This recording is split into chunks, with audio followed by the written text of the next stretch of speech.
Hello' guys, কি খবৰ আপোনালোকৰ? ৰাতিৰ ভাত পানী বনালে নে?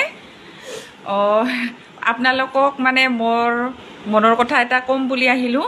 মানে মনটো অকণমান বেয়া লাগি আছে। মই ভাবি আছিলোঁ যে অহাকালি শুক্ৰবাৰ আৰু শুক্ৰবাৰে বন্ধ আছে বুলি ভাবিছোঁ। আচলতে মোৰ কেলেণ্ডাৰখন চোৱাতে অকণমান ভুল হ'ল।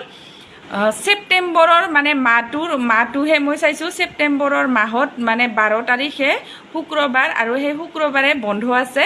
আৰু মই ভাবিছোঁ মানে অহাকালি শুক্ৰবাৰে বন্ধ আছে বুলি। মই চাব লাগিছিল আগষ্ট মাহৰ শুক্ৰবাৰে অহাকালিতো বন্ধ নাই। তাৰপিছত মই ছেপ্টেম্বৰৰ মানে ছেপ্টেম্বৰৰ মাহটোৰ কেলেণ্ডাৰখন চাই মানে মই মানে বন্ধ বুলি মানে ভাবিহেঁতেন মই ভাবিছোঁ কি অহাকালি শুক্ৰবাৰ বন্ধ, আৰু সেইকাৰণে ভাবিছোঁ যদি ৰাতিপুৱাৰ পৰা ৰ'দ দিয়ে তেতিয়াহ'লে মই টচকখন মেলি দিম, ফেনকেইখন চাফা কৰিম, তাৰপাছত চফা ছেটত পৰা ওপৰৰ কভাৰকেইখন ধুই দিম। সেনেকৈ মানে বিভিন্ন ধৰণৰ কামৰ প্লেন বনাইছিলোঁ। আৰু তাৰপাছত মই পিছত গম পালোঁ যে ছেপ্টেম্বৰৰ 12 তাৰিখ শুক্ৰবাৰেহে বন্ধ আছে, অহাকালি বন্ধ নাই।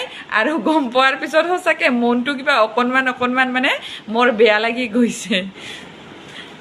মনেদি ভবা কথা এটা যদি মানে পূৰণ নহয় তেতিয়াহ'লে মনটো অকণমান বেয়া লাগি যায়। আৰু এনেকৈ সৰু কথাত কেতিয়া